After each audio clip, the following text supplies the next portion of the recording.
All right, guys, Hill Talk, and today I brought Dr. Tim Stratton, and we're going to be talking about Christian thought, Christian apologetics, some philosophy. And one of the first questions I have for you, Dr. Stratton, is how should a Christian even approach philosophy? I mean, doesn't the Bible warn of like vain philosophy? I want to get your thoughts on that, and maybe after a short introduction of how you got into apologetics. But that's going to be our first question.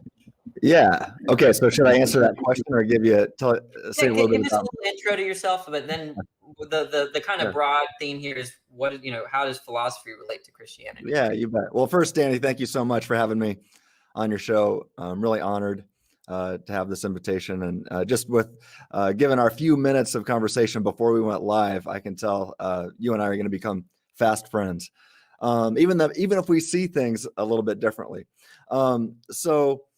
Yeah, my name is Tim Stratton. I really got into apologetics and theology and taking philosophy seriously kind of through the back door. I was a youth pastor for years, and I was one of those youth pastors that really didn't think too deeply about things.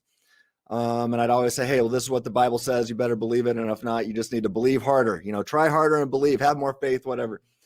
And I realized probably back in 2008 that this wasn't cutting it. And that a lot of the students in my youth group were really struggling with their faith. In fact, some of them were losing it and rejecting it. And I'll never forget one young man. He was a junior in high school at the beginning of that year.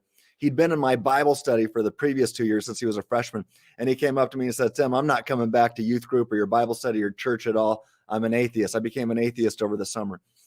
And I'm like, well, why would you do a thing like that? And he goes, well, I've been watching YouTube. I've been watching Sam Harris and Richard Dawkins and Stephen Hawking and Christopher Hitchens and fill in the blank with, your favorite atheists. And I said, well, that's not true. You've read the Bible with me. And he goes, yeah, I don't believe the Bible anymore. I said, but it says it's the word of God. So you got to believe it. And he goes, Tim, stop begging the question. And back then I didn't even know what begging the question was. And so a 16-year-old is schooling me about logical fallacies. And then he starts giving me objections to Christianity, from everything from the problem of evil to evolution to, so many things. And I didn't know how to answer any of them. And so really at the end of that night, not only did I see him and some of his friends become atheists, my faith was actually rocked and shaken. And I started having doubts. And so I went on a journey to see if there were, if I could defend my faith, I guess, and to see if there were reasons to think if Christianity was true. And I got to tell you, I went to Biola University and got a master's degree in apologetics, and then went on and did a PhD in theology. But during that time at Biola, I haven't told this to a lot of people, but during that time at Biola, man, we were looking at all the arguments against Christianity. And at one point during that time, my faith was, if it wasn't below 50%, it was right there. And now I'd say though it's been built back up. But with that said, I highly respect those like you who take a different position and see things differently. And I just love having these conversations. So anyway, my doctoral dissertation has recently been published in a book by Whippenstock. It's called Human Freedom, Divine Knowledge, and Mere Molinism. And I've been seeing Christians that I know take pictures with this book, like it's their the book right next to their Bible at this point. So I've heard really good things about it. Yeah, well, thank you. I look at it now.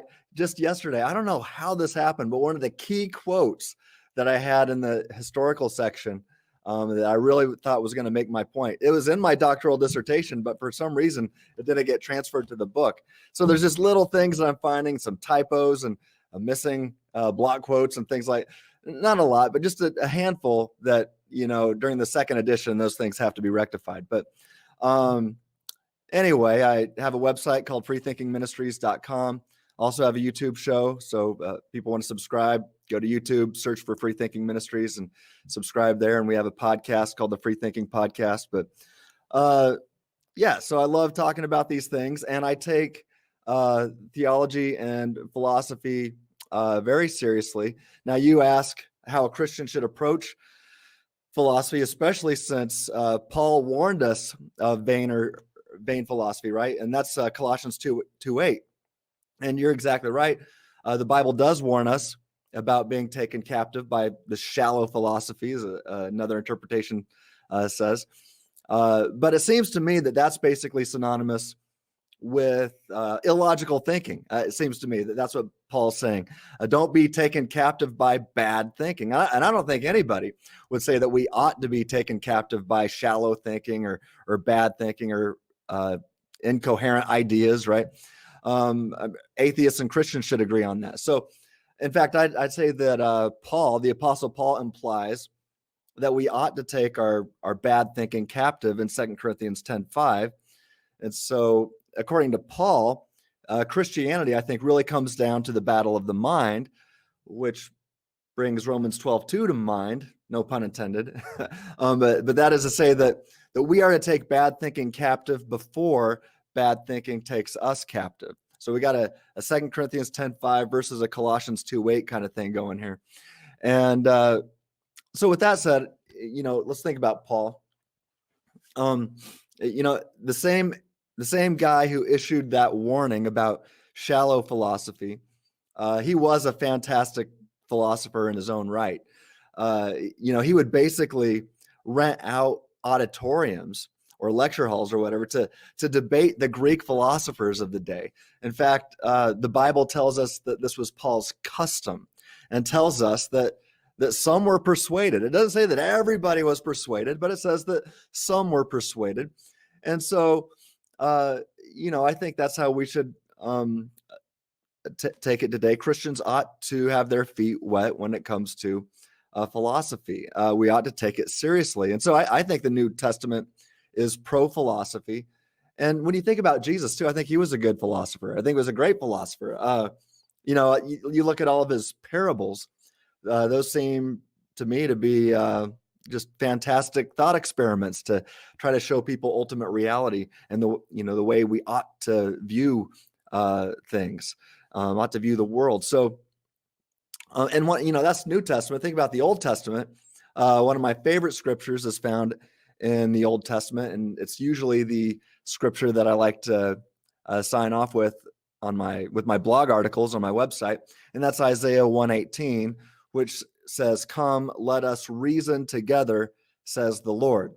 Now, if reasoning together isn't good philosophy, I don't know what is. So anyway, I take philosophy and theology very seriously, and I think that's implied in Scripture that we ought to take philosophy seriously. And sadly, I don't think many Christians do that. There's also, when I read Kierkegaard, there was a passage, that Kierkegaard talks about the leap of faith, and he depicts faith as almost irrational.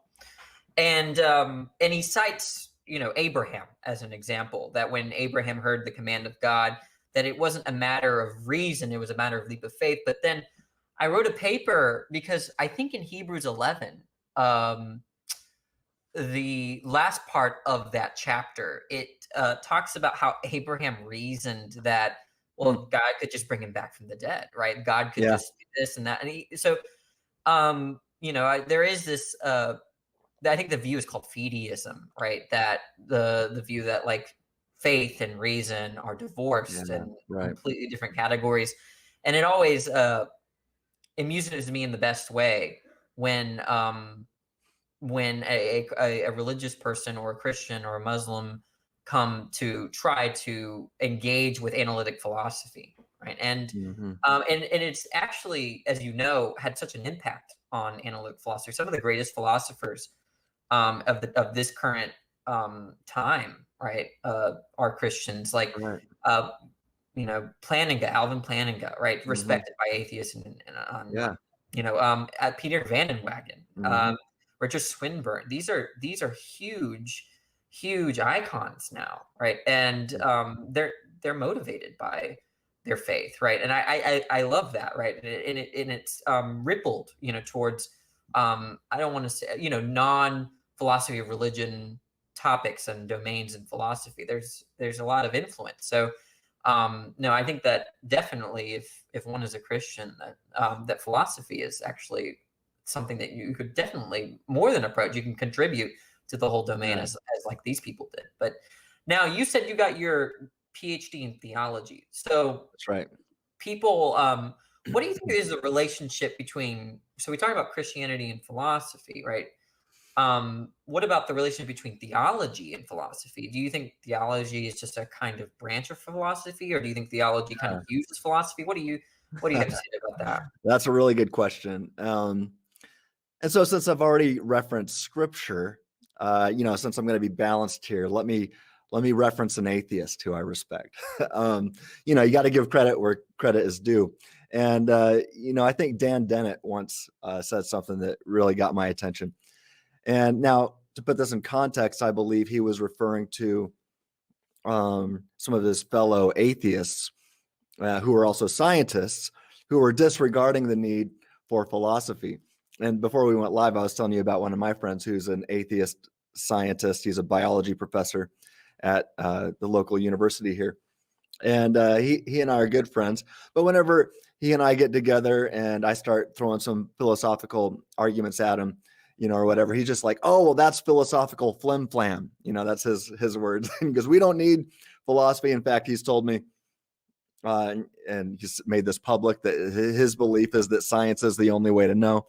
And I'm sure well, then the right response is, well, how do you know that? Did you learn that in the lab? And blah, blah, blah. And then he goes, that's philosophical flim flam once again, So now Dennett, being an atheist himself and one who takes science seriously, to folks like that, Dennett says this. He says, quote, let me I've got his quote here. It says, there is no such thing as philosophy-free science, just science that has been conducted without any consideration of its underlying philosophical assumptions. And so I say amen to that, Dan. I could not agree more. Now, I've taken Dennett's words and adapted them for my own purposes when dealing with my fellow Christians, and there's a lot of them who disregard philosophy, as some others say. Dennett was talking to atheistic scientists who have done that. Well, sadly, there's many Christians who disregard philosophy, and they bring up that Colossians 2:8 verse all the time. And then, so I take Dennett's words and I change them a bit, and I say, there is no such thing as philosophy-free theology, just theology that has been conducted without any consideration of its underlying philosophical assumptions. So with that said, I do take philosophy extremely seriously. I just try to avoid that shallow philosophy or incoherent thinking, which I think, you would agree that everybody ought to do. So with that said, my PhD, according to my diploma, it's not in philosophy.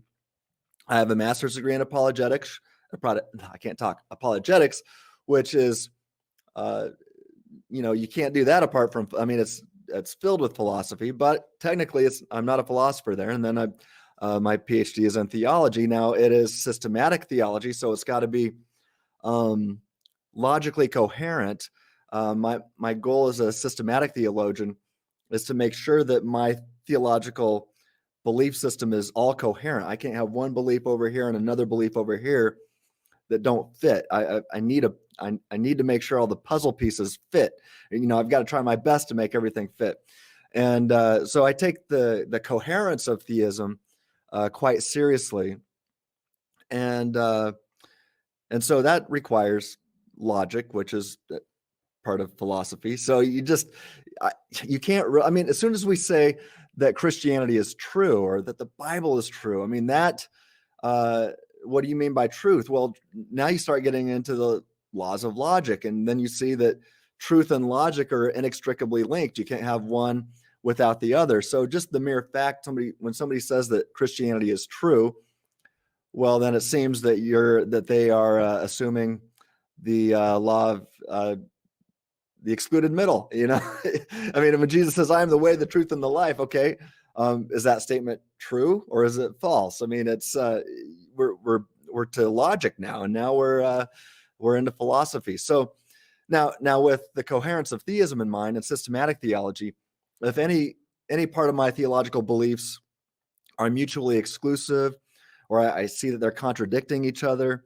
then I know that something's got to give, and I've got to change my mind about something. And with that said, I do have a rich history of changing my mind. I told that story of how I got into trying to see if Christianity was true, and along the way, I've changed my mind about so many things. My ultimate belief in Christian theism has grown stronger, but along the way, all these subcategories that were underneath that umbrella of Christian theism, as it were, so many of those things have changed. So probably the main thing that led to my doctoral dissertation in this book was I used to be an exhaustive determinist, or what I call an exhaustive divine determinist, and I abbreviate that as ED, EDD. And that's easy to remember because Jonathan Edwards was really that kind of a guy. But I used to hold that view of exhaustive divine determinism. Everything that happens, God causally determines it. Every thought and belief that I have, God causally determines it. Every time I judge a proposition, well, God determined my judgment and my evaluation. So God causally determines everything on that view. And that's, so I was a Calvinist as well. But so with that said, as I started studying logic and philosophy and systematic theology, I tried to hold that view, that Ed view, as long as I could. In fact, I fought for it. I spent a year trying to disprove like Dr. William Lane Craig's view of Molinism, trying to reconcile God's sovereignty and human freedom. I fought against that for over a year and studied it almost every day for a year, trying to disprove it. But ultimately, I realized that this view, that my view of Ed was logically unacceptable, and it contradicts other aspects of biblical theology and let alone perfect being theology. So now I spend most of my time arguing, not with atheists. I spend most of my time arguing with my brothers and sisters in Christ, with fellow Christians who hold to different views of God's sovereignty and human freedom or determinism. So I argue most of the time, it seems, with those who hold my previous view of Calvinism or exhaustive divine determinism. So that's one thing I've changed my mind about. I've also changed my mind about, say, young earth creationism. When I started this journey, I was a young earth creationist. Now I think the universe is probably around 14 billion years old. And I also argue, and just finding out that you're a biology teacher, we should talk about this sometimes. But now, in fact, I touch on this in my final chapter of my book. I argue that evolution, even from a single-celled common ancestor, is compatible with Scripture, and I provide a model attempting to demonstrate that. And this has led to some fantastic conversations in the biology department at the local university here too. But I just love these conversations, and it's because I'm devoted to logic and philosophy that has allowed me to change my mind about so many things. And I mean, if Christians desire logical conclusions about what the Bible teaches, which allows them to say that the Bible is true. Like I said earlier, truth and logic are inextricably linked. So if that's the case, then what's bedrock, really? It's logic. And you see, hermeneutics, just like the scientific method, the historical method, even mathematics, and it all assumes logic. It all assumes that logic is bedrock and builds the rest of its discipline upon it. So that is to say that knowledge-based fields, they all presuppose logic and use logic. And this includes the theologian attempting to interpret the Bible correctly, which we call hermeneutics. Hermeneutics assumes the laws of logic. And so anyway, I've had Christians complain that I am putting logic ahead of the Bible. And so then the question is, at least a couple questions are raised. Well, why is it wrong to start with logic before interpreting the Bible? And how did you come to the conclusion that it's wrong to start with logic before interpreting the Bible? And, I've had these answers. One said, a couple different answers here. One of them said, well, my proper hermeneutic applied to the Bible assures me that the Bible teaches this to be the case.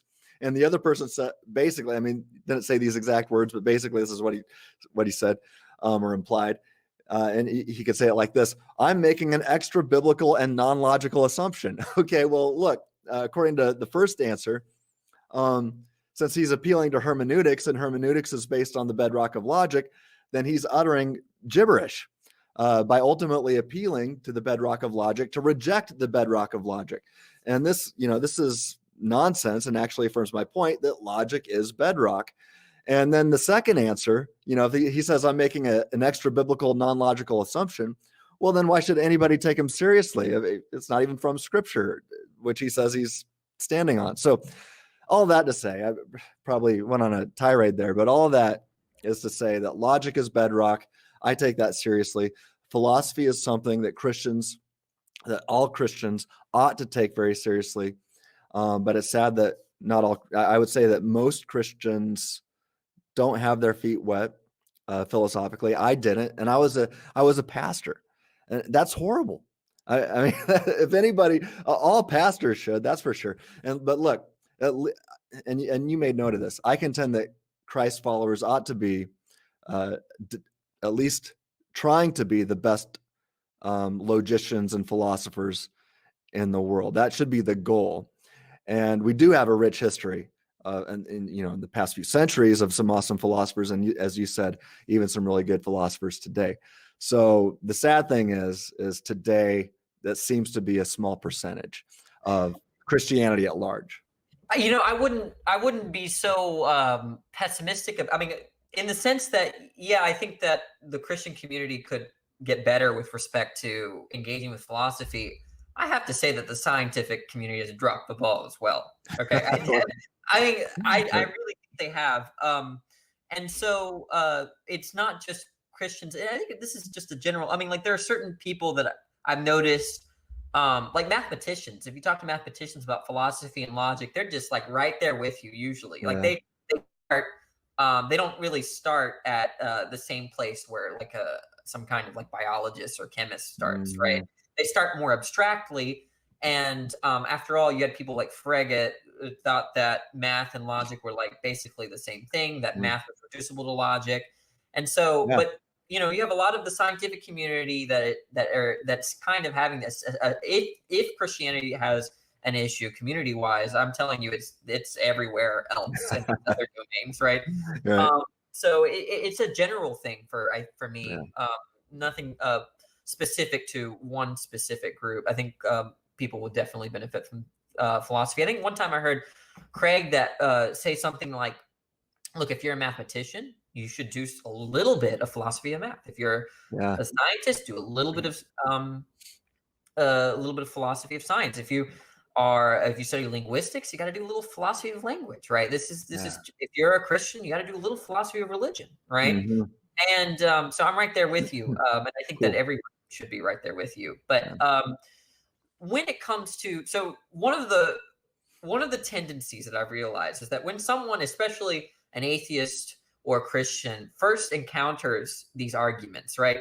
They want to take their arguments, and I'm so guilty of this, and use it as a weapon, like a bludgeon, right? Yeah. We feel like we've got this power that the peons don't have, right? And we just want to hammer people with it, right? And so how do you think how should Christian disagreement be with non-believers? Do you think that what sort of approach would you take? I mean, because we discussed before that, like, it can be, if on Christianity, right, there's salvation at stake potentially, right? And so it's hard to ignore that in these dialogues. If you're debating about the existence of numbers, that's one thing. Right? I love those conversations. Those are actually very meaningful conversations. But the existence of God does have an impact on society and on the self in a way where the numbers don't, right? So I wanted to ask about how should Christians approach non-believers once they've gotten the sort of knowledge or these sorts of arguments that you can get from these for other in philosophy. Yeah, I got to tell you, when I first started studying apologetics at Biola, and as I was learning from William Lane Craig and J.P. Moreland and these different guys. And at first I went on a journey. It was kind of a roller coaster ride. And at first I'm getting all these awesome arguments. Then you start studying all the counter arguments, and that kind of rocked me again. Then you find the counters to those, and then you start getting excited again. Anyway, when I first started, and probably even after I first graduated, they always tell you, don't use apologetics as a weapon. Paul talks about destroying arguments raised against the knowledge of God in 2 Corinthians 10:5. But I'll never forget one of my professors saying, but don't destroy the arguer. Destroy their arguments while you love the arguer.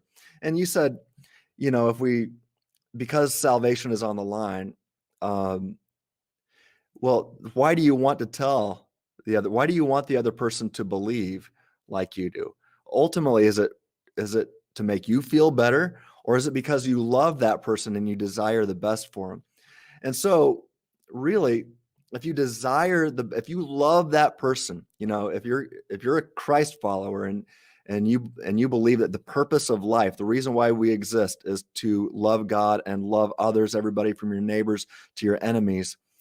If you really love that person, then you will not use apologetics as a weapon. Now, there's times when I have used apologetics as a weapon, when I when I get frustrated, maybe with there's an atheist troll who's really just trying to get my goat online or whatever. When you get a bad interlocutor, a dishonest interlocutor, you really want to cover them. Right. Well, yeah, I would say that's my emotions that, I'm like, okay, you want to be like that? I mean, so I used to be an MMA coach, and I fought a little bit, but that martial artist past can bubble up very quickly. I'm like, oh, you want to go? Okay, let's fight. And that's not right, though. That is not what Jesus wants us to do.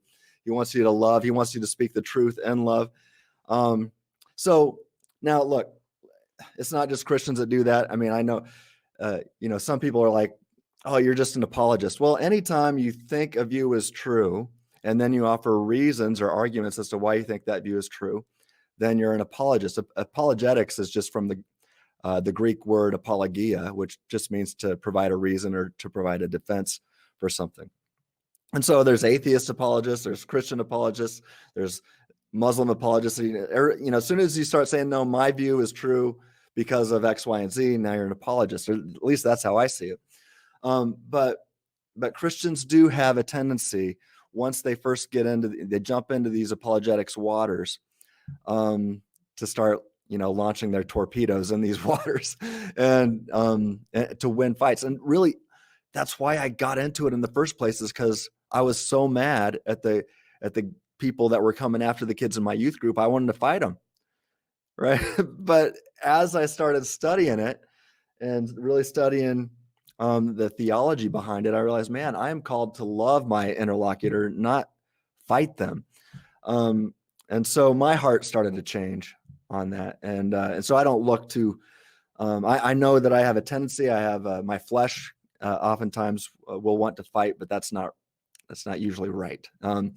But so, how should Christians approach apologetics and these kinds of things? I say that Christians should have their feet wet in the waters of apologetics. By that, I mean, not looking to go out and start a fight, but simply knowing some reasons as to why you think your faith is true, why you think Christianity is true.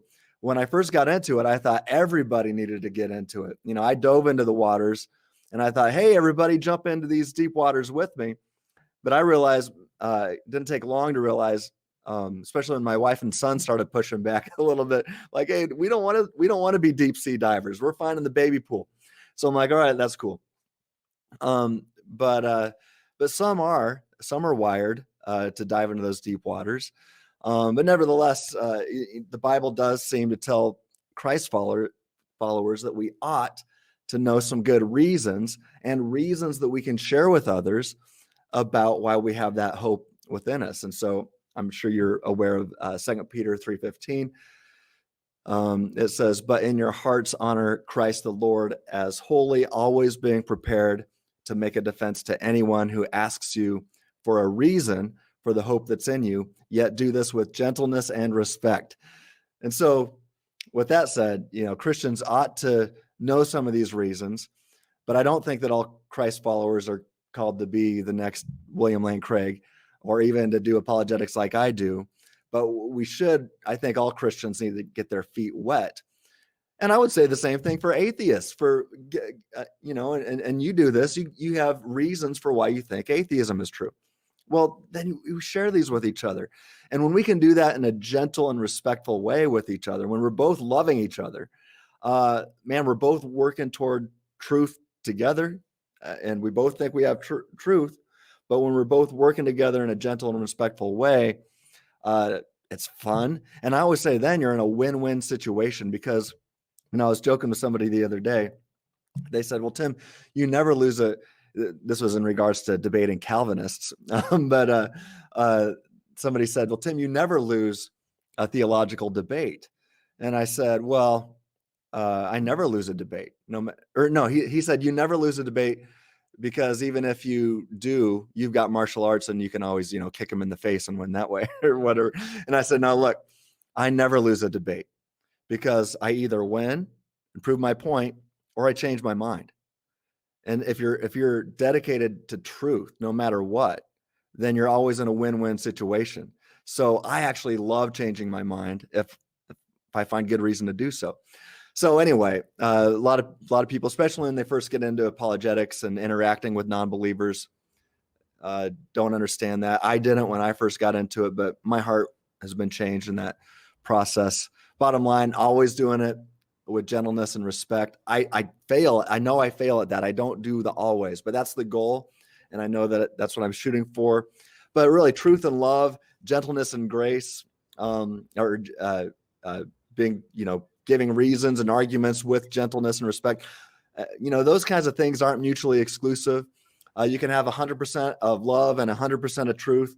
They're not like, do I have 50% of each or 60-40 of each or 70-30? No, you can have 100% of both. They're not mutually exclusive. I don't see how they are anyway. And so that's the goal and the target that we're called to hit: truth with grace, love, or truth with grace and love, and reasons with gentleness and respect. And like I said, I'm not perfect at it, but that's the goal. And I've seen it work. So I don't know. What do you think? Well, first of all, there's people that you see. I used to be a Christian. For those that don't know me, a lot of people in the chat do know me. I used to be a Christian. And when I see these these stories about people coming out of Christianity, a lot of them are like really point to Christianity and say that like it was harmful, there could be some that are, kind of reluctant to leave Christianity. Maybe they didn't know how to respond to a particular argument, and they just find themselves at a crossroads and either become an agnostic, and they're just kind of reluctant and they miss Christianity. But I have to say that like Christianity, especially Christian apologetics. Now, I don't thank Christian apologetics for the deconversion. That's not what I'm saying. I think Christian apologetics and as a way of learning how to think, learning, actually learning the difference between an argument and a claim. Right? I think they're just really useful tools in a Christian apologetics, and namely, I'm very thankful for it because it helped me discover what I'm interested in academically. Right? Yeah. The philosophy is a domain that's not really given in K through 12, not very often, right? Oh, that's horrible. So I teach both biology and philosophy, and my students that are exposed to, let's say, what a fallacy, like I might give them a fallacy of the fallacy of like a emotional appeal, appeal to emotion. And I give them an example where like the textbook example is something like, you better eat your food because, there's all these starving people in some other an undeveloped country. And they immediately empathize with that. And then, oh my gosh, that's a kind of fallacy, blah, blah, blah. And then I say, well, you should still listen to your parents, right? They're just trying to motivate you to eat, that's it. But technically, if they were saying that it necessarily follows that we feel bad for these people, that therefore we should eat, that's going to be a fallacy. But so they learn just the basics of what a fallacy is, and they're just engrossed in the material, something they've never encountered before. Yeah. And I think that you can get that in apologetics because you won't get that in the school system. No. Right. No. Do And you teach at a so, public school or a private school? yeah, public school. Yeah, I teach at a public school. I had to work a lot to get one class of not apologetics, of Christianity, right? Wow, I'm sorry. I heard noise and I got distracted. Of Intro to Philosophy. I offer Okay. Intro to Philosophy. And so it took a lot of work to offer that elective at my public school. But Mm. I think that apologetics is another way of introducing the sorts of the material that you would see in a college level course, right? And that will Yep. prepare you for whatever, right? Yeah. But let's get into the meat of it, right? Okay. One of the most difficult questions, right, is who is God, right? Hmm. And the way that a philosopher might approach to what a thing is, or what a mind is, or a particular mind is, they talk about the properties of that thing or that object, or in this case, a subject, right? And so there are lots of them. People think that it's just about all-knowing, omniscience, and maybe two other omnis, but there's other weird properties that they may have not heard about God. Hmm. So I wanted to ask you, what do you think the properties of God are? Yeah, like you said, there's several that we've got to consider, like aseity and simplicity. Some others that I don't think are necessary, but um, which sounds weird, but like omnipresence, I don't think is a necessary property of God. But I'll explain. It's really talking about what is God like. So I think of God's properties as a way of describing objective facts about God.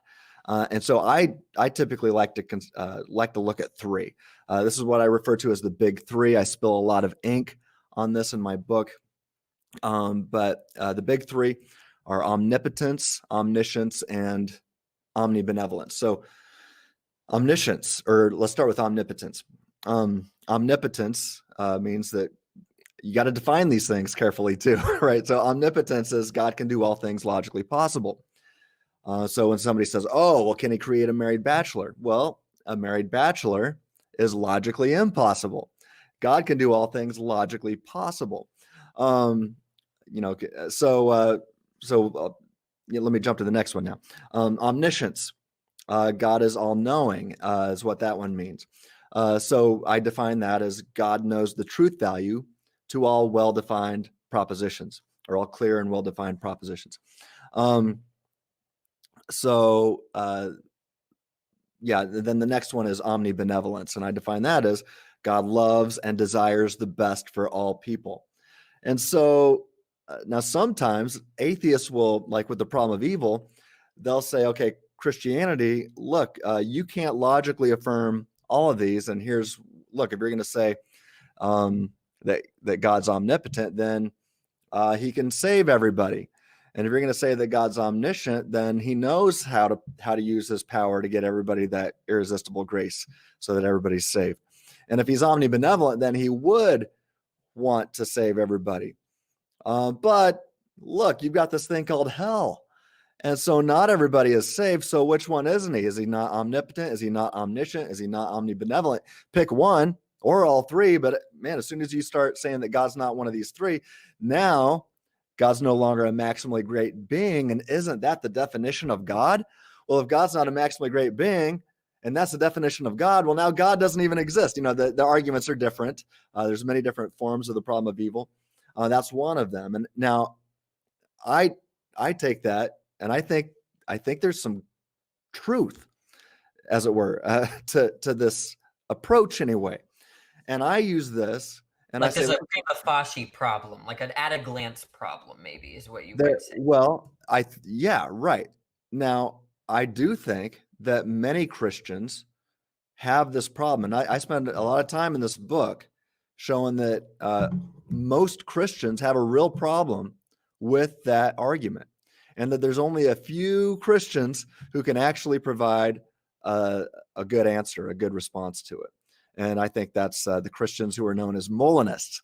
That doesn't mean the other Christians aren't really Christians or anything like that. It means that their systematic theology has some holes in it. Maybe they can't connect all the dots logically. And Okay, so so there's Molinism. Can you mhm. offer the other alternatives to Molinism that a Christian might be if they take a view? Yeah. So the other views would be Calvinism. Now there's different forms of Calvinism. I really go after what I used to be. So the view that's in my sights, as it were, is exhaustive divine determinism. Now I do go after 5-point Calvinism as well, which a 5-point Calvinist does not have to be an exhaustive divine determinist. There's apologists and theologians out there. Do you know who Greg Kokel is? I've heard the name. I've Yeah, heard yeah, he's a stand to reason. He's a really good apologist. 5-point Calvinist though, so we disagree on that. But he also affirms that humans have libertarian free will, which most Calvinists don't. So anyway, I'm getting on a rabbit trail here, but I go after exhaustive divine determinism and Calvinism. I think they all have, both of those actually have problems with this argument, the problem of evil argument, and different versions of it. I think the Arminian who holds to the simple foreknowledge view is going to have some problems, not as many, but some. And then the open theist, I think, is going to have some problems, not as many, but they're going to have some too. I think the Molinist view definitely provides the best explanation of the competing hypotheses here. But so I discuss the big three of God's omni attributes in my book, and I specifically show how some views of Christianity, the list that I've just given you, that they cannot logically affirm all three of God's omni attributes simultaneously. So now, of course, almost every Christian is going to assert all three, right? You said there's a difference between a claim and an argument, right? Almost everybody's going to claim it and assert these things and even affirm, no, this is what our view holds. But then I, like the atheist, will come along and say, well, look, this is what you're saying, and compare that to this statement here, and this doesn't seem to work. So I'll say that Calvinists cannot affirm God's omnibenevolence. And in fact, in my book, I quote Arthur Pink, a Reformed theologian and a Calvinist who makes it clear, because I think he's looking at the data here, and he's like, well, God does not love all people, right? That's a quote. God does not love all people. That's what the Calvinist is left with. And I think I just saw Jerry Walls, another philosopher, used to teach at Notre Dame. Now he's at Houston Baptist University, but he does a lot of work trying to show why Calvinism is wrong. And I just saw him post something on Facebook in the last day or two, saying that I think he was looking at all of John Calvin's, is referencing to other scriptures. And I think he said he couldn't find one mention of 1 John 4:8 that says God is love. And so he's like, not one mention. So I haven't looked into that myself. I just saw that on Facebook, but it's from a trusted source. So I'll have to look into that. But I've reached that same conclusion about the Calvinists, that they are going to have problems, logical problems, affirming God's omnibenevolence. Now, John Piper, I think to his credit, sees, okay, we got a problem here. I've got to deal with this now. And I deal with him now in my book. I interact with him. Now, John Piper is a Calvinist. Is that what? Right. Okay. Yeah. Okay. Yep. He sees, okay, we can't say that God doesn't love all people, right? Because God is love, right? And the Bible seems to be clear. If there's anything we can know about the God that Jesus revealed, that God loves everybody, and that's why we exist, is to love God and love people. And so, with that said, I think Piper tries to save his Calvinism. I don't think he's successful. I think he still has a love problem. But the way he tries to fix his problem is he winds up denying, it seems to me, that he denies God's omnipotence. And so, okay, well, all right, so much for a maximally great being. All right, we got problems here. Now, open theists and simple foreknowledge folks must deny a full view of God's omniscience now. So now we've got problems maximally great being problems I there. want to make sure the viewers understand. So, open theism, they just reject omniscience flat out? I mean, or do they think No. that knowing future contingent facts is impossible? Is that the view? Yeah, to be fair, that would be the Okay. view. I mean, I think you could probably find open theists who would claim, who would affirm, but if you're going to steel man the argument, you would say they would hold that future free actions or counterfactuals of creaturely freedom aren't logically knowable. And so I get into that and interact with that in my book as well. But I say, well, look, God's still not. What would be greater? A God who doesn't? I mean, it's not like saying God can create a bachelor who's married, right? Once the terms are defined, or once the terms are defined, a married bachelor is not logically coherent. Once the terms are defined, you see that God cannot create a triangle with four corners. And there doesn't seem to me to be any analytical, logical problem with God knows the future free actions of free creatures, or God knows the CCFs, the counterfactuals of creaturely freedom, logically prior to creation, or something like that. So it's not the same thing as saying God can create a married bachelor. So anyway, I don't want to go down that rabbit trail right And then now. for the Arminian, so I always have a hard time defining or giving what an Yeah. Arminian believes. So if you could help us out with that, Yeah, that'd be you great. bet. So an Arminian, well, I actually think, and I discussed this in my book, I'm going to say that a lot today probably, but I think Euquibus Arminius was probably an in the closet Molinist. But you see, he's a reformer. So at one point, according to Tom McCall, who's an Arminius historian and theologian, I had a conversation with him on this back when I was first starting my studies here, trying to figure out all these views. And he told me that Arminius was once accused of being too Catholic by the reformers. And it was so political back then. But he worked hard to get back in good standing with the reformers. But now as he's working on stuff, he could not. Yeah, McCall thinks that Arminius was a Molinist. He's quoting Molina without referencing him, without footnoting him or citing him. Well, so is he guilty of plagiarism? Well, you see, he couldn't do it because as soon as he starts quoting a Catholic Jesuit monk, he's going to be ousted from the reformers, and he wants to stay in the reformers. This is the way I understand it.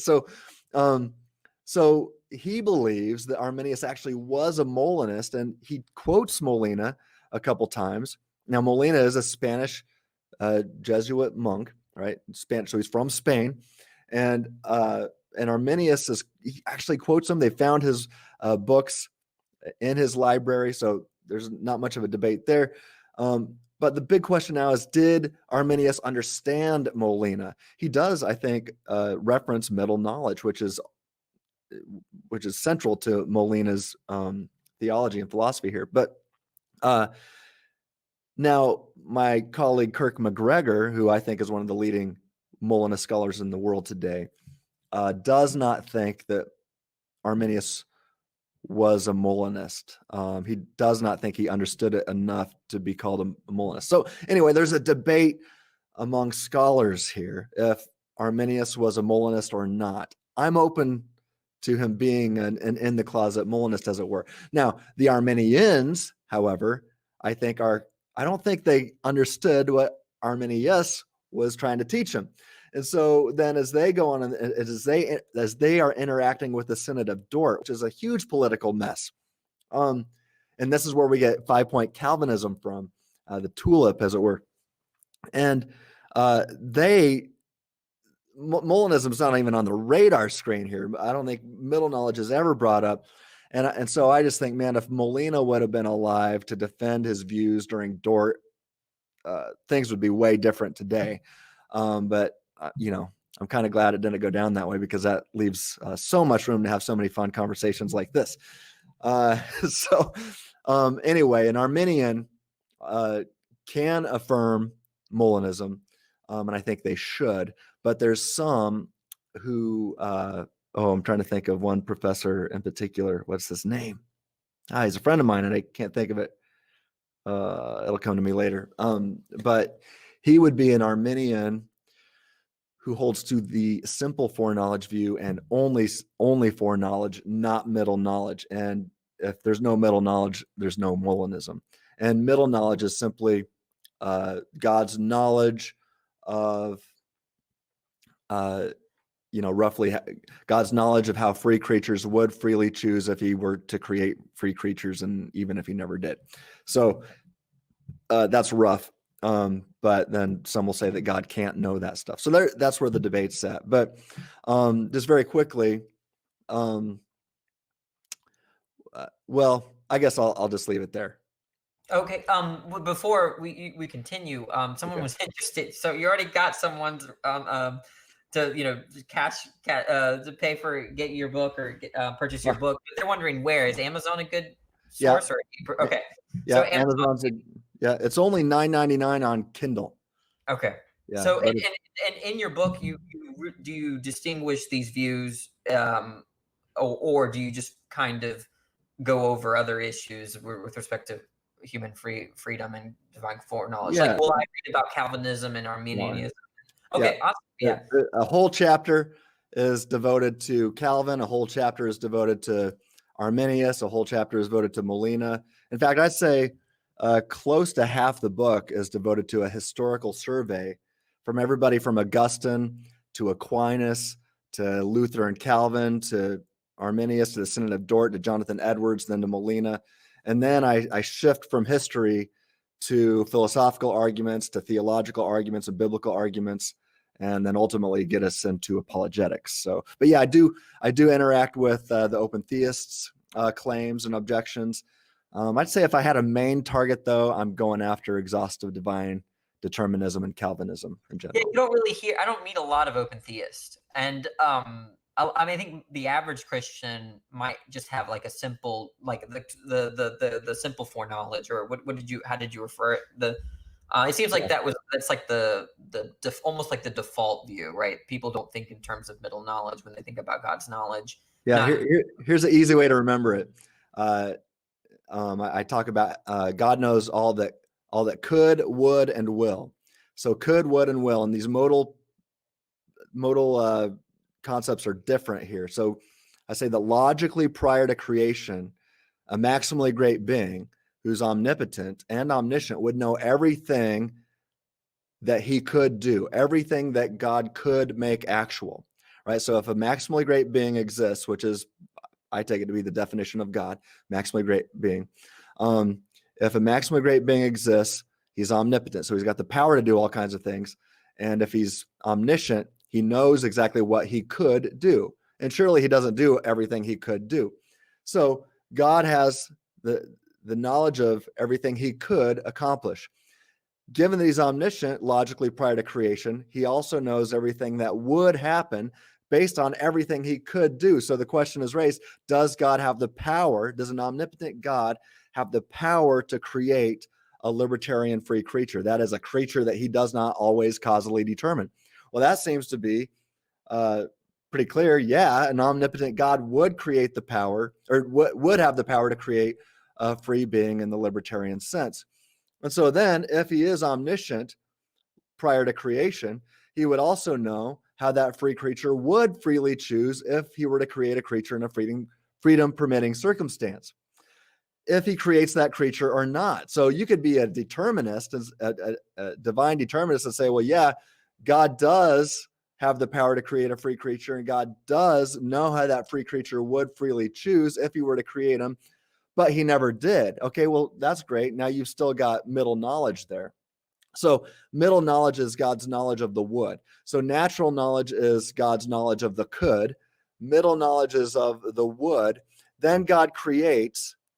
So now we've got what's called the creative decree, or, let there be, boom. And now God knows everything that will happen, and that includes everything that will freely happen. And what will happen is known as God's free knowledge, and that's also simple foreknowledge. If God only knows what will happen, but he doesn't know the would prior to creation, then it's just the simple foreknowledge approach. But I don't see how you get any sovereignty over simply knowing what will happen. Big deal. I think you need the middle knowledge to get sovereignty there. But anyway, I digress. All right. So there's a big question about what to do here in terms of determining. Let's say I'm a Christian and I'm looking at these four views, right? So some people, and this goes back to what we were talking about earlier about the role in philosophy and Christianity, but some people will say, okay, how am I a free creature? Okay. Mhm. And they wonder whether it's an exegetical question or whether it's a philosophical question, because Yeah. sometimes we come to conclusions philosophically, and then a Christian might say, how does this mesh with what I'm reading? And then other times it could go in the reverse, right? Where like, okay, this seems very clear, a clear truth, biblically speaking. And so now how do I revise my metaphysical assumptions? Okay. So when you're asking the question, do I have free will? Okay. Or is God omniscient? Do you take a hybrid stance? And that's to say, is it the view not only has to cohere philosophically and logically, but it also has to cohere with what the text is saying? Or does there a particular approach kind of overpower the other approach? Do you see what I'm saying? Basically, I is think it an so. exegetical question when we ask, do human beings have free will? Or is it something more than just an exegetical question? Great question. So I think it can be done exegetically, and it also can be done philosophically. But I think it ought to be both. It's a both and as far as I'm concerned. And in fact, in my book, chapter 12 is focused on that philosophical task of demonstrating that humans possess libertarian free will, or simply libertarian freedom. And then chapter 13, I make a shift and I argue for it theologically, or I should say based on scripture and then based upon perfect being theology. So for the Christian, I try to provide multiple reasons. But really, I think, just talking to you prior to recording, I think your view would allow you to affirm at least most of my philosophical arguments for libertarian freedom. So just let me ask you, what do you hold? Are you a determinist, or do you think I'm a human? compatibilist, but I borrow from one thing that compatibilist. So the normal sense of compatibilism is unsatisfactory to me, Right. right? So if you talk I to the argue average, that. Mhm. if you talk to the average compatibilist in some philosophy department, it's not my view, most likely. Okay, Right? good. I think that the libertarians get it half right. Mhm. Okay. So here's where they get it right, that the future is open. Okay. So that's the So, open theist view. well, but open in the sense that, so I think you could still, on my view, God could still know the future and the future. Mhm. What I mean by here's what I mean by the openness of the future. It's confusing because there's like theological terms I'm using Yeah, that's here. all right. So the idea is this, that let's say my mental state causes some behavior. Okay. Mhm. Where I think freedom lies is that I can't further explain that in terms of a natural law, right? When I desire to drink water or I desire to drink a Dr. Pepper and I grab the Dr. Pepper, that mental state causes a physical state. Okay, there you go. That mental state causes a physical state, and it's not further understood in terms of a natural law. Okay, but Yeah. that's the determinist picture, just what I've given you, right? That what caused my behavior? Well, my mental state, and it was my mental state, and that's why there's a sense of will there, right? Mhm. Now, then, the libertarian is going to say, well, what caused that mental state, right? Now, if that mental state was caused by some other non-mental state, let's say your brain, okay, or some What causes environmental that? factor, that's Mm, going to undermine freedom for them, right? So they yeah. want to say something like there's a self that causes the mental state. So there's the origin of that mental state comes from me, and there's no further explanation for that, okay? And then that causes the behavior. And in the sense that not only did I cause the behavior with my mental state, but that there's no further explanation for my mental state other than the fact that it came from myself, that's where freedom lies, right? There's no antecedent conditions that determine that mental condition, okay? And so we could have a debate about that right there, where I think that on my view, I'll just give you my conclusion. I won't give you my argument All because right. I'm interested in some other stuff. Um, is that undermines freedom because I think it's indistinguishable from randomness. Okay, the idea that a kind of state, let's say a mental state, just being uncaused, right? Um, or no further explanation for why it comes about. So the idea. So I didn't explain this well. So I have the self here, so it causes a desire, let's say, to do A. Libertarians want to say that if I could have caused not A, or a desire to not do A. Okay. But on my view, I think there's a problem here in there not being a contrastive explanation for why I do one over the other. There's an explanation for why I desire, namely the self, but is there an explanation for why I do A rather than not A? Okay. And this is essentially called the randomness objection to Right. libertarian will, right? Yeah. And so now, if there are people that say, look, yeah, a libertarian free action is nearly indistinguishable from a random action, so what? Right? That's what I mean by free will. And so and to me, I'm just saying, well, I'm trying to capture something different than by Yeah. my terms. But Yeah. we I think could I think our views are very similar. In my book, I say, well, I can affirm a compatibilism of sorts too, but it's not the way compatibilism is traditionally defined, or what it's so the way compatibilism is defined today is typically the thesis that free will and or moral responsibility is compatible with determinism. So as soon as somebody says, I think compatibilism explains reality, what you're saying is uh, that you think that determinism is true. I Uh, do affirm determinism. Now, look, so but I wait, want to. let me ask you this: do you think everything about you is causally determined by something else? Well, some of my mental states are caused by my own mental states, And right? are those ultimately those mental states caused by something or something Right. else? So ultimately, my there are some mental states that I am not responsible for. Are there any mental states that you are responsible for that were not causally determined by something or someone else? No. So if you're saying something like, let's say I look at a cake. So my account is something like this: I look at a cake and I find it desirable, and I form a desire to Mhm. eat it. I'm gonna there that to me that's a deterministic Right. uh, account. I think compatibilism combined with determinism can describe that kind of thing. What I Okay. and we don't I don't want to take this down to Well, me like, interviewing so you. Yeah.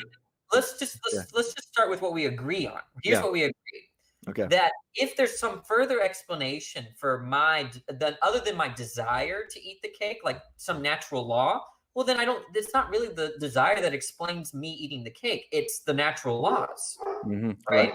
And that's where I think we do agree on, right? That if there's a further, if on my view and on your view, there is some sense in which we can privilege a mental state as being some causally relevant to a behavior, but on a naturalistic form of compatibilism, no, and that's not. There's a further explanation, right? Mhm. The natural laws, and I am not my mind doesn't possess those natural laws themselves. That's something I external to agree. myself. So in every case, no matter what, when I desire, well, no, that's just further explained in terms of natural laws, ultimately speaking. And so I've become a kind of mechanism, right? But Yeah. yeah, Right. So I think you and I can really find a lot of common ground here. So maybe I should talk about some of the arguments that I offer, because I think that I think the I don't think that moral or rational responsibility is compatible with something or someone else causally determining all of my thoughts or beliefs or judgments or evaluations. If somebody states a proposition, and then I'm going to evaluate that proposition as either true or false, or good, bad, better, the best, true. There's a bunch of different evaluative judgment options that seem to be on the table.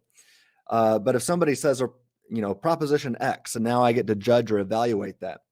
But if something else other than the self, right, other than the thing I refer to as I, if there's something else that causally determines that judgment for me, then I don't have metaphysical access to all these other evaluative judgment options. And so therefore I'm not in an epistemic position to know if I should have had access to these other options. Now, I think this is, so when I'm talking to the Calvinist who says that God causally determines all of my thoughts and beliefs and judgments and evaluations, I say, okay, well, look, I don't have reason then to believe. I don't have reason to think that my cognitive faculties or that just my beliefs are reliable. And they'll say, oh, but God's doing it. I'm like, yeah, but according to your view, God even causally determines when you happily affirm a false belief, let alone everybody else. Every affirmed false belief is not your fault. It was causally determined by God. And so if God, so not only does that make God like Loki from the Avengers, a god of mischief or a deity of deception, I think Stephen Law, who you've had on here, I think he would agree to this, right? This isn't a maximally great being. This is a deity of deception, definitely not worthy of worship. So I reject that view. It can't be true. But I think you also have problems saying, okay, if just a mechanism that is irrational, not rational or irrational, but just irrational, is causally determining all my thoughts and beliefs, evaluations, and judgments, I'm going to have problems. So I think there's got to be something about humanity that I call the self. People can call it whatever they want, but something that is not ultimately always causally determined by something or someone else. And I think the substance, I think, dualism in general, I think can answer that. But I am a substance dualist. You're a dualist, but a different kind of dualist. But I think you have, right. Yeah, I think you still have access, and we'll have to unpack this maybe in a different conversation, but I think you still have access to what I'm trying to argue for here. Saying is something like what I said about natural laws, right? Where I have a problem is if my desire and then my behavior, right? I have a desire and behavior. I want to say my desire explains this behavior, but then the scientist says, no, no, no, no. There's natural laws that explain the desire. And you're saying that could happen on a divine level, right? Where if you're a Christian and you affirm to something like Calvinism, right? Mm-hmm. That you have a desire, you have a behavior. Well, no, there's a further explanation, right? That God is kind of caused you to have that desire in a direct sense. Right. And so that actually explains your behavior, not your desire. It's really God up there doing the same thing as natural laws, right? And I don't see where responsibility comes into play there. It doesn't seem like I should be, so if that's true, then anybody, if that view of theism is true, and God causally determines everybody's unbelief, I think I think that then the problem of evil is a real problem. The problem of damnation is a big problem here, because how can these people rationally be held as liable or accountable, that they ought to be punished for something that God made them believe in the first place? It doesn't make sense to me. And so as a Christian, I reject that view, even though many Christians hold it. What do you think? Yeah, I'm not. If I were to be a Christian, I would probably hold to something like open theism, and then But Molinism, it's clever. It's very clever. It definitely gets around um, the uh, the objection that I hear so many times on the internet, that if God knows you will do X, then necessarily you will do X. That's a modal scope fallacy. But then there's like a further question, like, okay, so then how do we analyze God's knowledge and our free will? Well, I think modalism does provide a very clever response. Hmm. But there are Christians, so there are people on your side that are not Calvinist, Right. right? And that are not Molinist either. So Dr. Trent Doherty, I think he was at Baylor until 2018. Okay. Yeah. Brilliant philosopher, knows his theology. And there's a couple I'm in the description after the stream. I will put some links to his material. He quote he despises Molinism, right? And I've never heard a Christian say that, right? Because most Christians are not familiar with Molinism, right? Yeah. And the ones that are familiar with Molinism find it very clever, like I do, right? Hmm. But I'm like, where is this coming from, right? Here we have a Christian that's not a Calvinist, right? That despises Molinism, and so Doherty's What is his view? he thinks that that if that the problem of evil becomes worse. Okay, so he Hmm. actually disagrees. You think that the Molinism can circumvent the problem of evil, but he thinks that, okay, how there's a lot of weird philosophy here, but basically, um, I'll try to use these terms. Molinists like to distinguish between influence and cause. Hmm. Okay. And the fancy terms for this, according to I think Flint and Fredroso, they wrote a paper called Maximal Power. Okay. And they distinguish between weak actualization and strong actualization. So to depict it is something like, if you were asking me, Danny, what kind of car should I buy? And I say, buy a Honda Civic, very efficient car. Okay. And then that serves as a reason, and you go and Yeah. buy that Honda Civic. Who caused the purchase of the Honda Civic? Well, the Molinist will say, I didn't cause it, you caused it. So The what guy role that did purchased I it. role? What role did I play then? I Yeah. obviously played a role.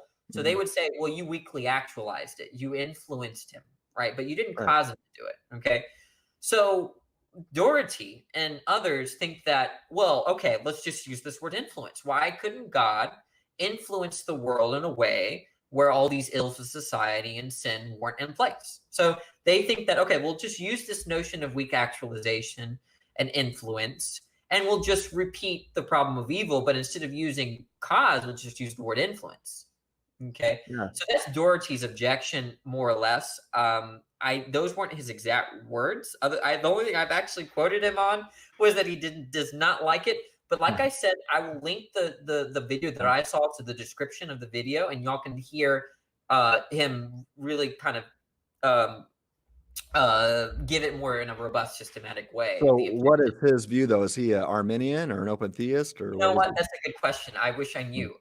I can't. I tried to find a website or something, but I ran out of time. It was something that wanted to know. I don't think he's an open theist though, so I really don't know Okay. what's going on there. But I mean, it seems like you're only left with so many options. right, Right, yeah. right. Uh, and I'm aware of him, but I've never interacted with him, and I don't know of his objection. But um, yeah, I mean, as soon as anybody, I mean, I've got a teenage son, and anybody who's trying to raise a teenager knows the difference between influence and causal determinism. Uh, when they're younger, I can causally determine many things about him, and causally determine what he's going to do. Now he's a senior in high school, and I'm trying to give him more and more freedom to prepare him for adulthood, to make his own decisions, because I can't make those for him anymore, and I can't force things upon him. Um, but I'm giving him more and more freedom, letting him make more and more mistakes, but I still try to influence him all I can. But at the end of the day, I need to let him make his own mistakes. And so I can see anybody who's parented a teenager should know the difference between, because you've parented them in their younger years too, where you causally determine everything about them for so long, and then you understand the difference between mere influence and even much influence, and even then backing your influence off as they get older and older, and right before graduation you're backing it way off. um, but but the influence is still there because you love them, right? The influence is still there, but I am definitely, I mean, he just went to state as a Class A wrestler. It's really hard for me now to causally determine it. If he wanted to, he could just throw me around. But so I don't think I could causally determine much, but I can still influence him, and I try. But ultimately, at the end of the day, he's free, and free to learn even from his own mistakes, free to learn from different kinds of choices. So I don't see that. I mean, I'll have to unpack his premises and see that. See if his argument is the structure and that is good, and the premises are sound. But just the way I'll put his Twitter, and he's usually accessible. So he appears on YouTube. So maybe this would be a good thing to like maybe talk to him about. Maybe we could discuss it. And that'd be a cool conversation. But I will level with you that there is something different there between, like influence and cause in terms of intuitive. The words make sense there. Like I didn't cause you to make that purchase, right? It seems like that. I wouldn't consider myself responsible for that purchase, right? I had something to play. I had a role to play in it. Okay, and the question is, how do we cash that out? And I think that I think it would be, I would agree that it's false that I'd be responsible for the purchase. I think I would agree with you there. And so there has to be a different account. That I don't think an atheist, for instance, could say that if God influenced you in such a way where you formed a desire to do X, and then you desire X and do X, right? That God is responsible for X, right? You're responsible for X. Yeah. Okay. So that the conversation becomes about what that means and how do we cash out what God did there. And so I'm leveling with you on that on some kind of distinction there. We don't want to say that they're both equally responsible there. That doesn't seem, that would defeat a lot of our criminal justice proceedings and other things that violate our intuitions and stuff. So I'm right there with you. Cool. But yeah, I mean, I don't know. I don't know if you wanted to reply to that, or if you wanted to move on to a question. If there's any questions in the chat, I want everyone to start asking questions, because we're at least I mean, we said we would go for an hour and 30 minutes, and maybe right before Dr. Stratton needs to go, he'll cue in for he'll tell us maybe a question or two left, and then we got to end it. But so start asking your questions. I think there are 15 people watching, so those 15, please ask questions while you want to respond to any of what I said. Well, bringing up, so you said that Trent Doherty's objection to Molinism is that it makes, did you say that it makes one more susceptible? Yeah, he thinks it makes the problem, because this is how he said, now I can quote him here. He says this: God gets the world he wants. Okay. So let's talk about this. Okay.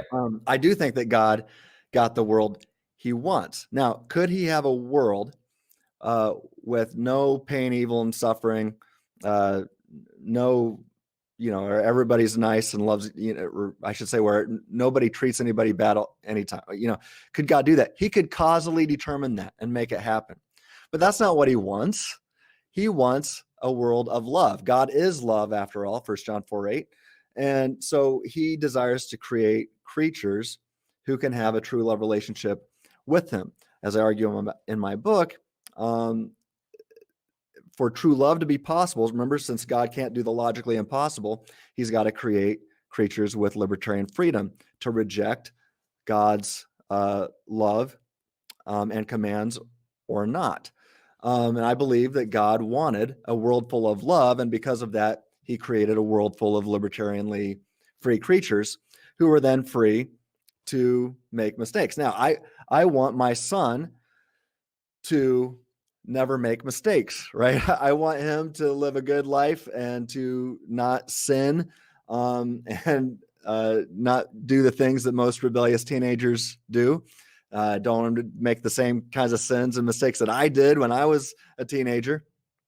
So I influence him. I tell him how things ought to be, how he ought to choose, and then I give him freedom. And guess what? He's not perfect, and he makes a lot of mistakes. But I still give him freedom in that, and let him learn. And hopefully, as I did, I started learning from all of my free mistakes. Now, I think that that's ultimately going to lead to the best of all scenarios. So anyway, I don't know how Trent reaches his conclusion, but I think the opposite is true. In fact, in my book, I make the case that Molinism is the only view of God's sovereignty that can adequately handle all the problems of evil, from the problem of moral evil. That's easy for the Molinist, hard for the Calvinist, and I think for others too. But we can easily handle the problems of evil. We just look at Alvin Plantinga's free will defense. I think we can handle the problems of natural evil. I think Molinism does the best job of that by far. I think we can handle the problems of what seem to be gratuitous evils. I think we can handle the problem of divine hiddenness. And so I discuss all this in the last chapter of my book. And so at least once all the relevant data has been factored into the equation, I think we could, the Molinist definitely has the best response to this. Here, one of the arguments that I offer in my book, it goes like this. I can find it here. And while you're looking for that, we'll wrap up with that, because what's not fair here is that you actually haven't heard Doherty give his argument, and I'm probably characterizing it too simplistically. I gave you the two quotes, but maybe we could rendezvous at another time and maybe do another video concerning just that, and maybe review his video.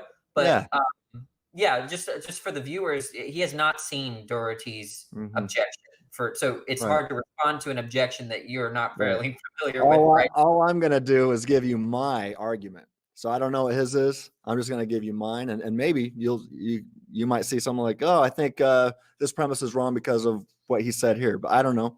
But here's my argument, and so it goes like this: premise one: if God is omnibenevolent, then He desires genuine eternal love relations with humans. Premise two: if God desires genuine eternal love relations with humans, then He creates humans with libertarian freedom, because premise 2A, a genuine eternal love relationship between God and humans necessarily requires that humans possess libertarian freedom. And I'll defend that elsewhere. Premise 3, if God creates humans with libertarian freedom, then He allows humans to experience suffering, because 3A, suffering can result from libertarian free humans, and 3B, God created a world in which He knew, middle knowledge, that unless He permitted moral, natural, and all kinds of evil, some would not freely choose to eternally persevere the suffering-free state of affairs in the new heavens and new earth. And 2 Corinthians 4:17 is a great verse backing that up. I can get into that later. Premise 4, God is omnibenevolent. Conclusion, therefore, God allows humans to experience all kinds of suffering.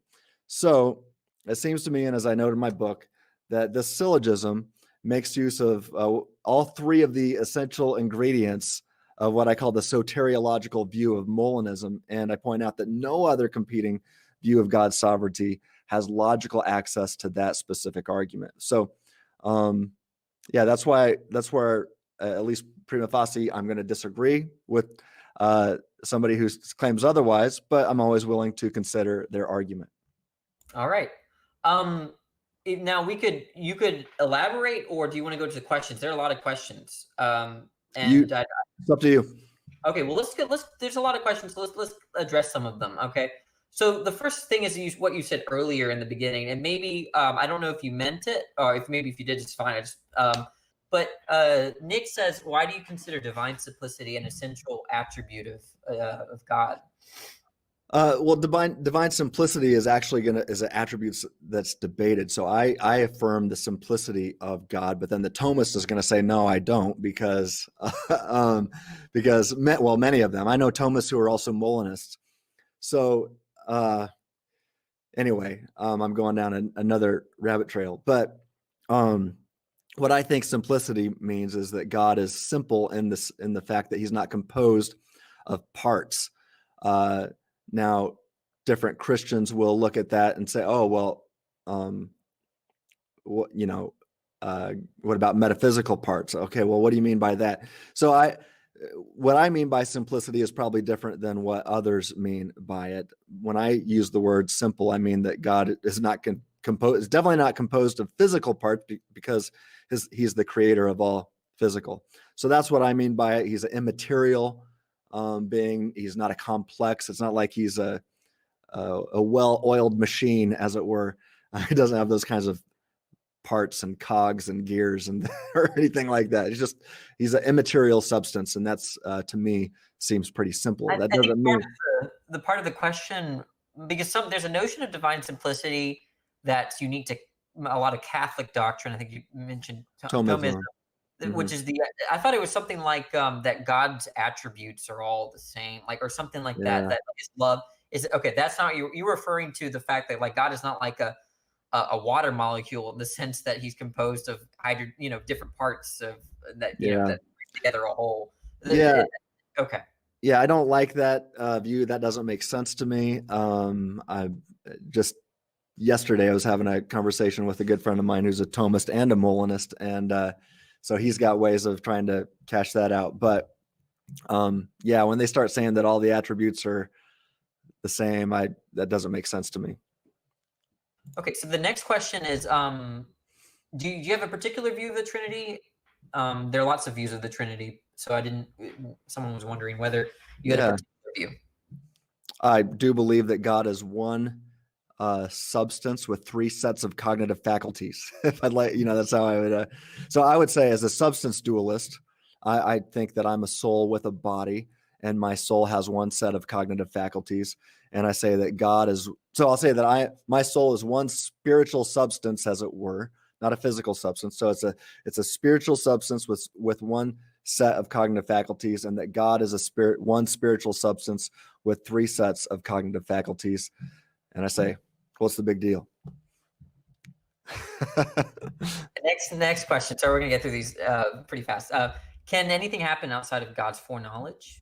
What can happen and what will happen are two different things. And so I think that the can or the could, so I differentiate between could, would, and will. So what could and would happen are different than what will happen. And so, yes, I do think, and in fact, I do have a little argument here. See if I can find it. It'll be quick. If I can find it, it'll be quick. Let me see. Okay.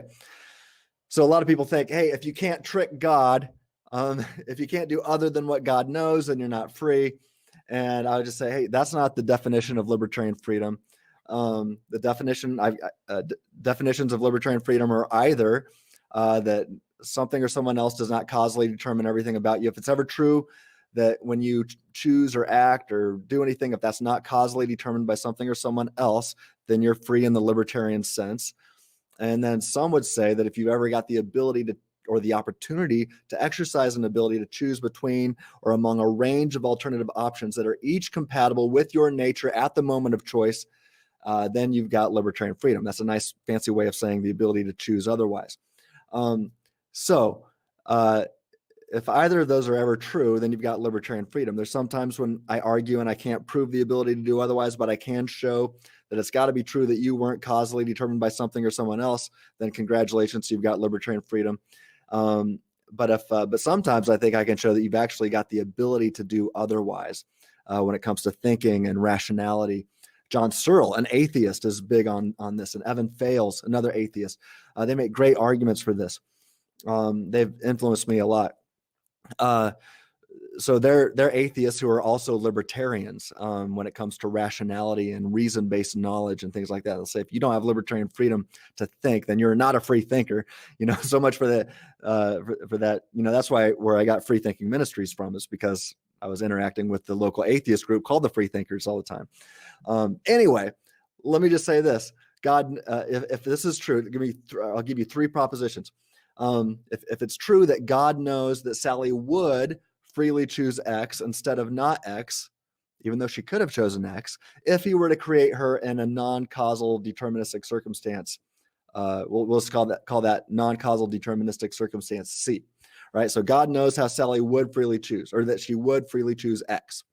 All right. Now God, then, knowing how she would freely choose, and again, I said knowing how she would freely choose, then God creates Sally in non-causal deterministic circumstance C. So what changes? Now God knows Sally will freely choose X instead of non-X, even though she could have chosen non-X, in non-causal deterministic circumstance C. So here's the takeaway. Just because the word would transforms to will, the word freely doesn't magically disappear. So a lot of people think that freedom, if God knows how I will freely choose, and I'm not free to trick God, then I don't have libertarian freedom. But that's not the definition. So God can create a free creature whom he does not causally determine, and know how that free creature will freely choose. And if they were to choose differently, that would have changed God's foreknowledge or middle knowledge. And so anyway, to answer the question, I would say, off the top of my head here, I might want to think about this a little more, but my first reaction is to say something can happen outside of God's foreknowledge, but if it did, then his foreknowledge would have been different. So maybe that's a cop-out. I don't know. All right. One more question from Brian, and then this is a very common question that I get. The idea of freedom, sin, and being in heaven. Right? Yeah. So I think the argument runs this way, that God set up heaven in a way where we if someone believes, we have free will, that's compatible with not sinning, right? So you probably, I don't know if you've heard this question or not, but Oh yeah, your I did. response. I write about it. Yeah, I've got blogs on it, YouTube videos on this question, and in my book, I do believe that we have libertarian freedom in heaven, and I think that's why we exist in a suffering-filled world right now. So think about it. Let me read his question. Can we sin in heaven? I would say yes, you can. But you won't. You'll be too smart for that. So in a sense, somebody will say, well, what do you mean by can? Now you have to get into the word abilities and things like that. You'll definitely have it's like I have the intrinsic ability to jab this pen into my eye right now, but why would I? I'm too smart for that. There's nothing about my physical being that's preventing me from jabbing this into my eye.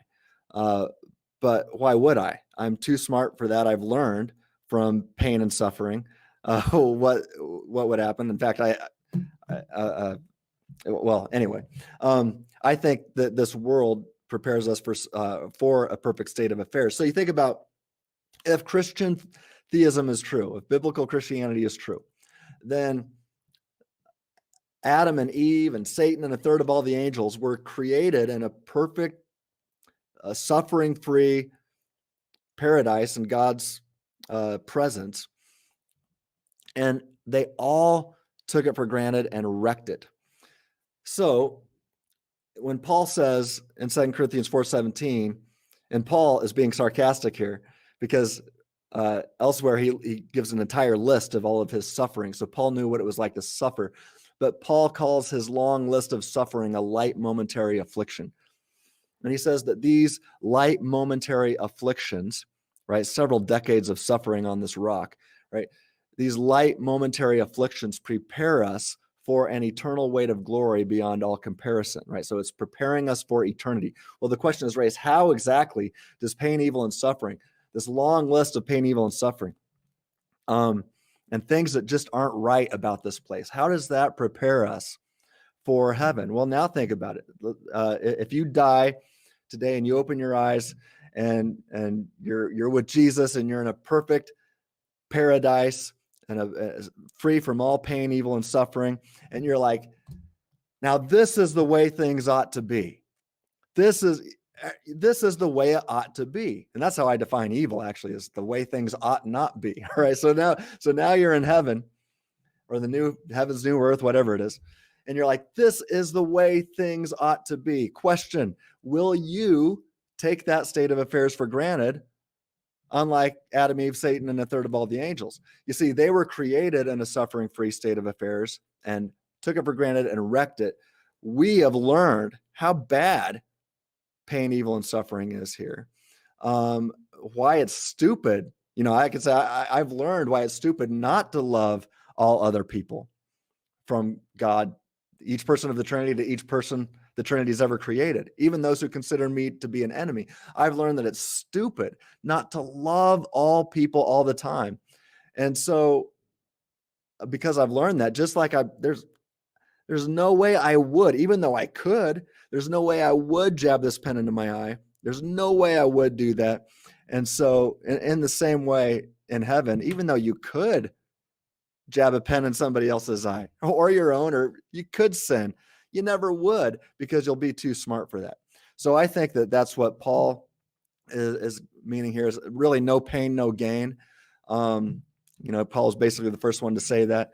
And you can also see that echoed in James and in all the passages about how God uses evil for good and things like that. I think ultimately, we do have free will in heaven. What do I mean by that? God is not causally determining all of my choices in heaven. And that I will have the same ability, the same intrinsic ability to reject God, just like Adam and Eve, Satan, and a third of all the angels did. But I never would. And I definitely never will, because I've learned from these few decades here on this rock. So that's my short answer. And I've got a lot more on this in my book and YouTube and website. All right. Thanks. Sometimes I hear the freedom of choice. I don't know if you've like that, but it seems I've never heard this route, that the route that you gave, but sometimes I hear that God limits our choices. Like, we don't have the choice to fly, but Right. that doesn't mean that I have no will, right?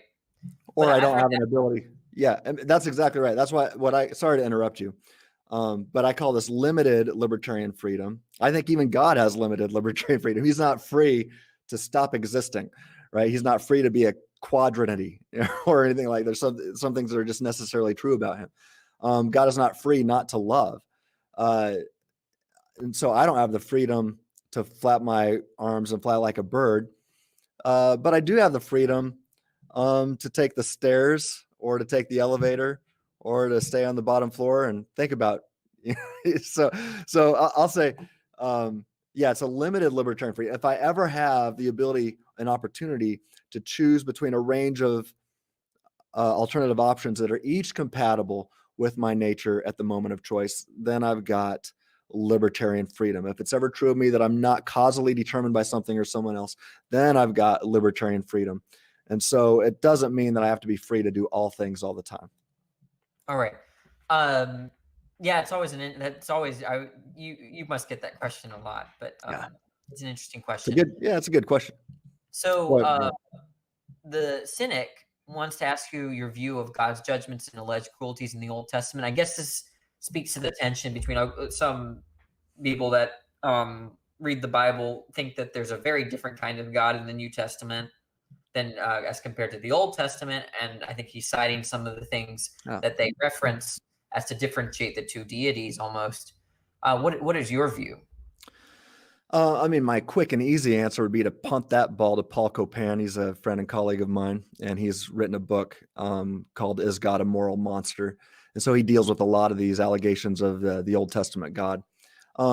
But I primarily, as a Christian, not a Jew, as a Christian, focus on the God that Jesus revealed. And so as Christians, we are Christ followers. And so I spend the vast majority of my time studying the God that Jesus was clear about.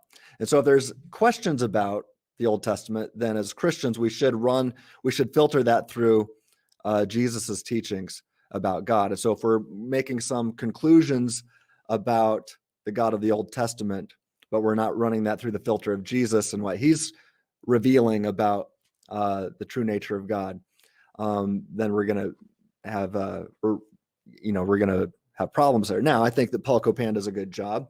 I'll also say that, it's some of these, it's that the first passage in the first book of the whole Bible really provides the logical foundation for equal human rights.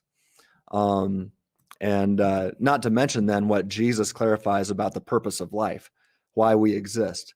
The objective purpose of life, according to Jesus, is to love God and to love all other people, from your neighbors to your enemies, for eternity. That's why you exist, and to miss that mark is sin. And that's what, if one misses that mark for eternity, then we call that hell.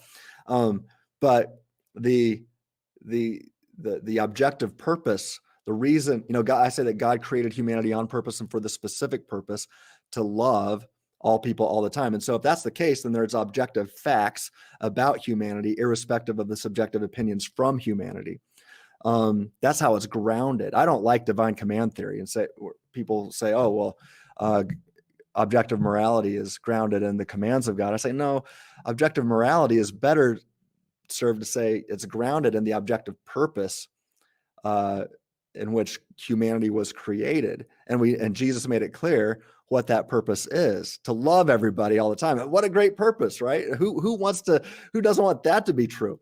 Wait, so that's interesting. So you're taking some kind of teleological view of morality and refraining from not accept that goodness is rooted in imperatives, right? So that's to say, in good in terms of something like function, right? And intent rather than imperatives like don't eat. Okay. Right. Now, I think God's commands put us in an epistemic position to know objective morality, how we ought to live, what we were created for, what's the objective purpose of. I mean, God could create us on purpose and for a specific purpose and never tell us about it. Well, then we'd all be missing the mark all the time. So you're saying something like goodness metaphysically relies on telos or function, intention, design, but the epistemic question, that's where God's commands come in, right? Right. Yeah, I would say that goodness and rationality, by the way, are degreed properties. So I get some pushback here, but I make controversial claims, and I say, technically speaking, God is not good and God is not rational. Now, I will, when I'm not being careful, say things like that. But technically speaking, I say goodness and rationality are degreed properties that humans have when we approximate to the perfect standard of love or knowledge. So when we approximate to it, I'll say to a degree that a human approximates to their objective purpose of love, to that same degree he is good, and to a degree that one fails to approximate to that standard or to that mark, to that same degree one is bad. Similarly, when it comes to rationality, to a degree that one approximates to the perfect standard of knowledge, to that same degree one is rational. To a degree that one misses that mark, to that same degree they are irrational. Now, I might need to nuance that a little bit, but that's the basic idea. That's interesting. I want to ask, so okay, so you're saying that goodness value, that it's credential and it can be found in the purpose of human beings and such, but so it seemed like you were implying that there's a sense in which we wouldn't say God is good, but wouldn't there be in the economy of the Trinity, right? So you have Jesus, the Holy Spirit, and the Father, who take different roles and thus different functions, right? Presumably, Jesus is for the Father. The Father is they're for each other, right? And I think it's a kind of functional term, forness, right? That you could still preserve a sense of goodness in the persons of the Trinity. Well, I mean, there's no standard to which the persons of the Trinity ought to approximate. Um, they are each, they share the same, they are the standard. And so they are, God is love. Each person of the Trinity is God. So God is perfect love, and and they are not obligated to approximate to a higher standard. They are the standard. And so um, in in that sense, we are created with the objective purpose. If Christianity is true, then we're created on purpose and for the specific purpose to approximate to perfect love. And when we do that, to a degree that we do that, we're good. And to a degree that we miss the mark, we're evil. So think about this, and this is how I remember it. Love backward. So I say that love requires free will. So that same freedom, or at least for created creatures, it requires libertarian freedom to reject love or not. So I have a whole article on my website called The Best Kind of Love, and I talk about why it's true for created creatures and not for God, because God loves necessarily. That's a whole other topic. But where am I go? Oh, love.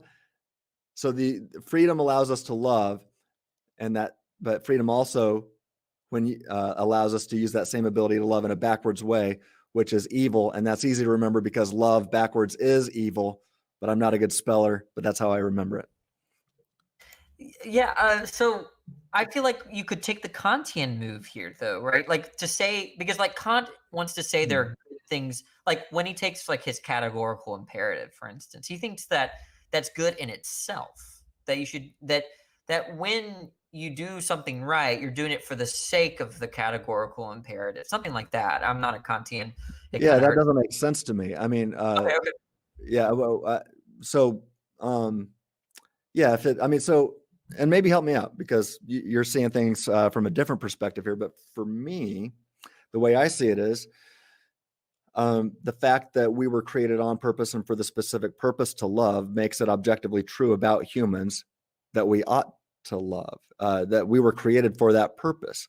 And so even if we disagree and we do something else, then we're just subjectively missing reality. So the reality, so a statement that is true corresponds to reality. Reality is the way things are. So is it true, objectively speaking, ontologically speaking, that humans were created for the specific purpose, on purpose, and for the specific purpose to love others and to love God? And so if Christianity is true, then you would say that is objectively true about humanity apart from human opinion. So human opinion is irrelevant here. Human opinion can be right or wrong regarding the ontological and objective reality of humanity. So So sorry to interrupt, but just to yeah, clarify, do you define objective similarly to Craig? Because Craig defines an objective truth as that which is true above human opinion, right? Is that the kind of sense of objective that you take? and I'm open to yes, but I'm also open to other ways of similar. I mean, I I typically say that a statement is objectively true apart from human opinion, or a statement is objectively true if it corresponds to reality.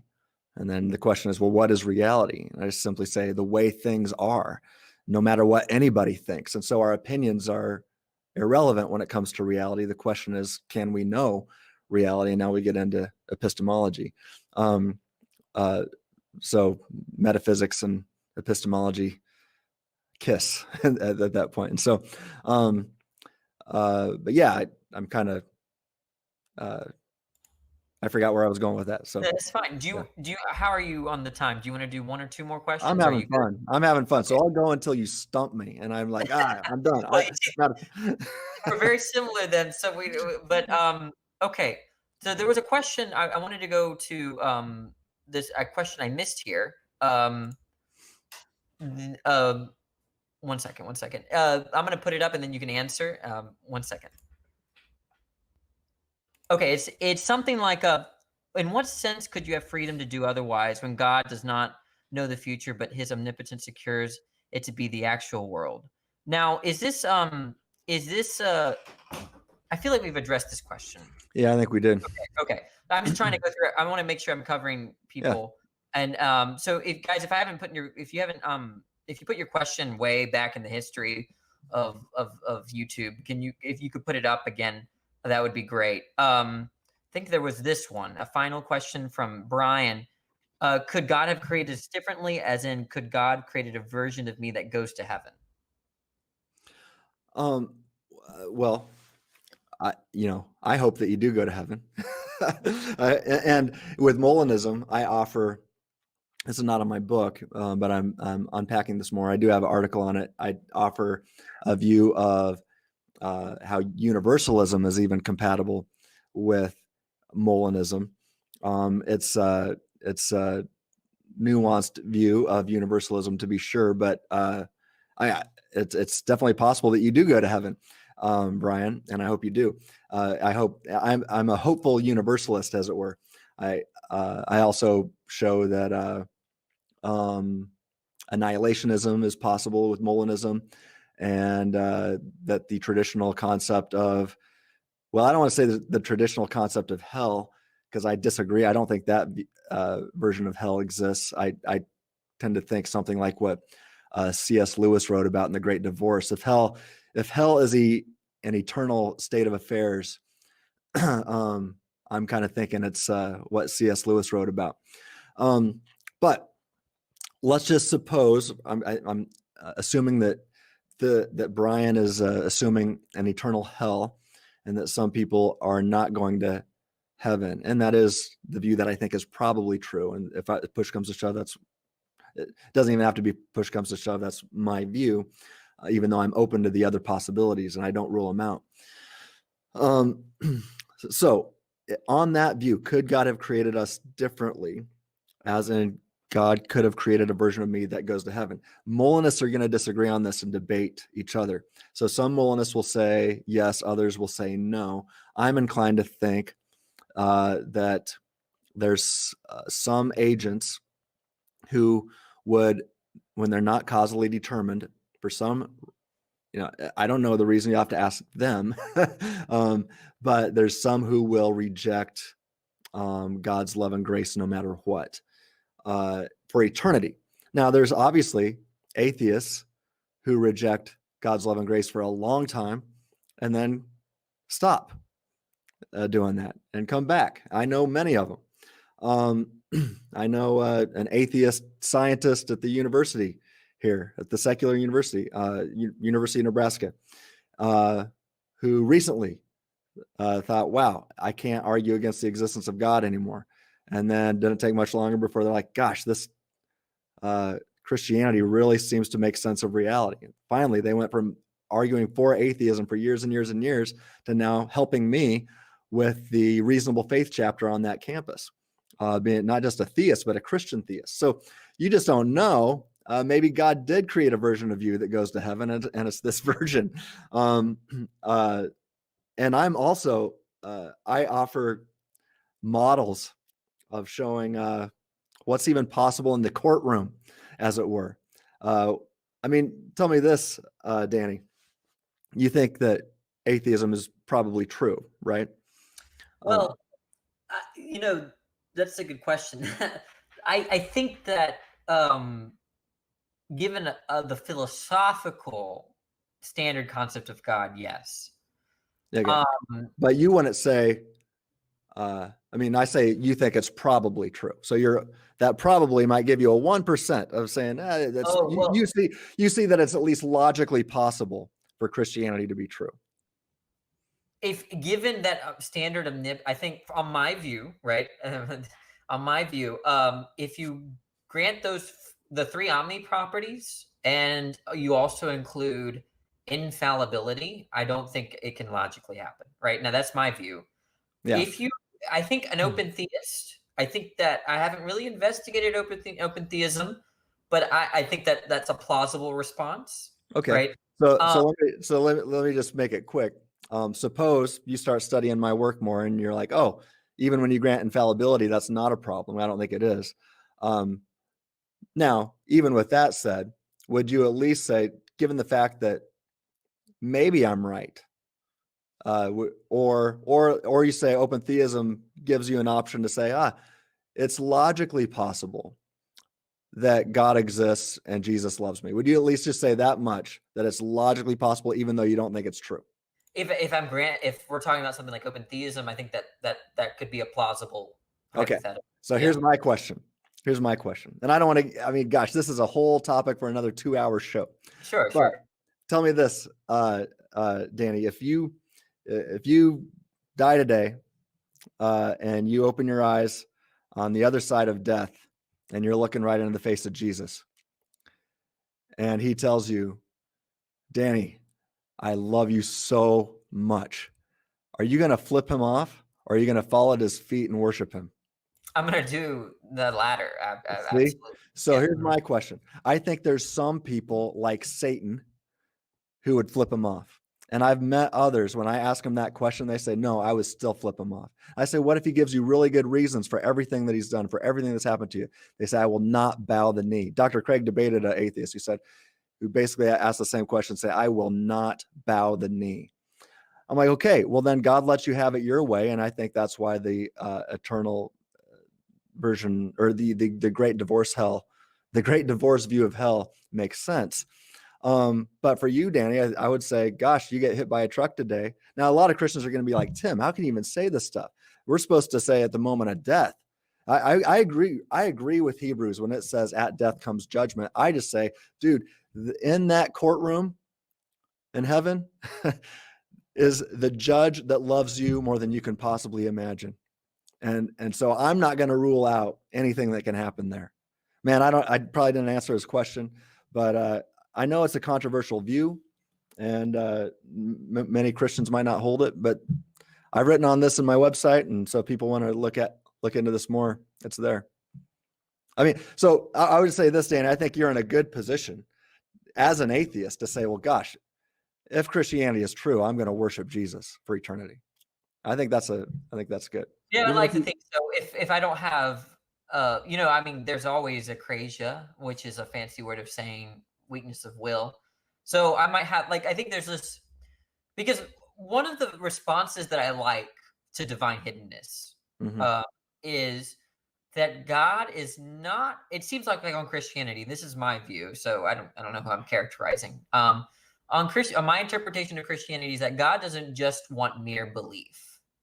Right? God relationship, right? So the idea, the standard divine hiddenness argument is something like, well, why doesn't God just snap his fingers and make it such that he can show his existence to everyone, and everyone comes with the belief that he exists? And by the way, I would take that to be a kind of, as you would say, causal determinism, right? They would cause people to believe in it. Yeah. Now, it doesn't seem like that if you understand Christianity in terms of relationship, then that's not a sufficient condition for those sorts of things, right? So there's always the question about, okay, let's say I have reasons to believe in Christianity, and I do, and let's say they're justifications, and it's true, I know it. I mean, then there's the hardest step, right? The hardest step is what, right? Following. So, yes. Right? Following is very difficult.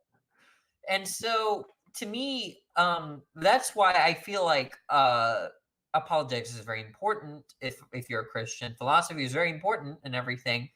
But I think the hardest part of Christianity is not, coming to a justification. It's following a particular interpretation of the text, and that I don't know if I could do, and because just on my interpretation, that it's very difficult. I would have to give up a lot.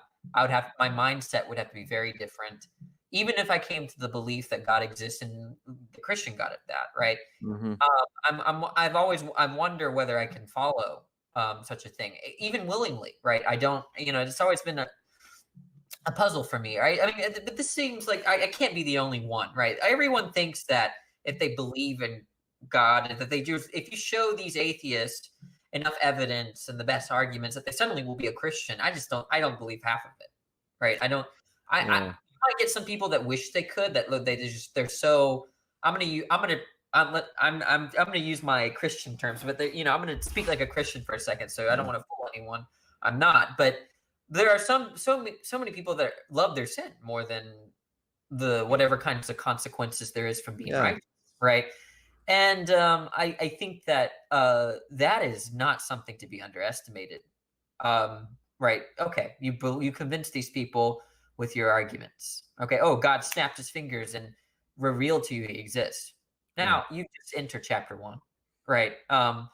And maybe I have the wrong interpretation of Christianity. Maybe it's not as bad. Maybe it's just a matter of getting into the habit of being righteous, right? Mm. Um, and so, but you see, so I'm not saying there's no way I can't be a Christian. I'm just saying that it's a difficult thing, I think, Yeah. on my interpretation. But that's my view, at least. One of my friends, Sean McDowell, you probably know who he is, his son of Josh McDowell. And I saw, um, was it yesterday? No, on Sunday, he tweeted that his pastor said, coming to Jesus is free and doesn't cost you anything. Following Christ will cost you everything. And I thought, wow, that's well said. It does cost, and it does require some sacrifice. But I would say, there's things that I want to do, that especially at first, when I first devoted my life to Christ, I was in my 20s. I grew up thinking it was true. I always thought it was true. But then when I decided to devote my life to following Christ, man, I mean, I had to make some big changes in my life, and I didn't like it. But as you said, it was some baby steps, and I felt a lot of grace along the way. And the cool thing is on the Christian story, we're not called to be perfect. We're just called to come to Christ and ask him to work in our lives. Let him influence us, not causally determine us, but let him influence us. And he knows we're going to make mistakes. The same way I know my son is going to keep messing up. As he, now that he's 18 years old and being a stupid teenager sometimes, man, I love him so much. I don't require him to be perfect. I don't want him to make mistakes because it brings him pain. It ultimately brings him more pain and suffering, but he's going to do what he's going to do.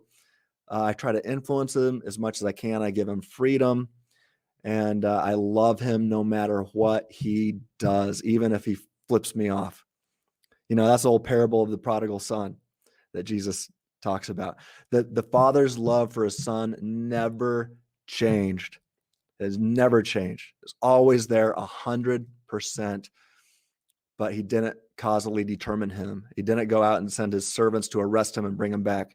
He gave him freedom, and he was always one step away. I once heard a song that says, you say you've walked 5,000 steps away, but don't you know that he's only one step back? And because his love is just always there, not causally determining you, but just always being one step back. And so I think, you talk about how it is hard to follow. It is. And there's always a struggle. Even today, I still struggle. I want to sin. And sometimes I fail. Well, gosh, God doesn't require me to be perfect. And so that's what I love about grace and the story of Christ and Christianity. I think it's perfect being theology. I do like the story. I really do. It's moving to me, but I don't understand. Like, some people think that the story is quite gross. I was talking to some atheists about it. Like, they were mocking the story. I'm like, actually, I kind of like the story, right? Yeah. I mean, because, like, now this is a purely narrative. I'm not an expert on how Christianity grew. Okay, and I'm not even saying, I don't want to make a strong claim here, but I will say this, right? There is something about the setting of early Christianity, right? That you had these gods, right? That were promiscuous, evil, backstabbing liars, right? Mhm. And the last thing that they would do was die for you. And Mhm. then suddenly you had this new doctrine, right, that emerged out of Judaism, right, that told a very different story. And I think Yeah. that has to I think there's something there in terms of why people like the story if it, you know, let's bracket the justifications and the philosophy and the historical evidence and all that, but there's something I like about the story in terms of how it reverses what the Greeks and the Romans, how they construed their gods in terms of self-centered, and then instead God is dying for you, um, Right. right? Right. I like that, and now and this is just a matter of taste and opinion, right, for me, but yeah, there was one other thing I was going to say, but I forgot. Maybe we could end on this note, but before we do, okay, what work are you doing? Any kind of work now? Are you writing a new book? What are Yeah. your interests now? Yeah, I am working on a couple things.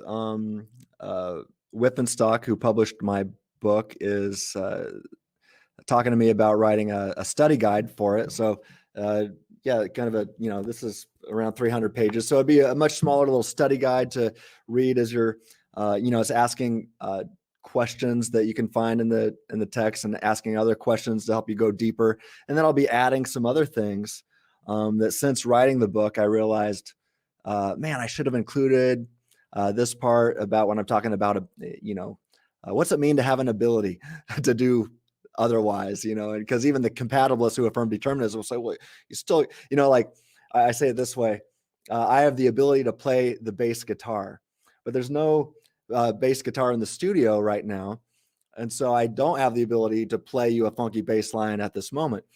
But I do still possess the ability, even though I don't possess the opportunity. So really by ability to do otherwise, oftentimes what we mean is the opportunity to exercise an ability to do one thing or another.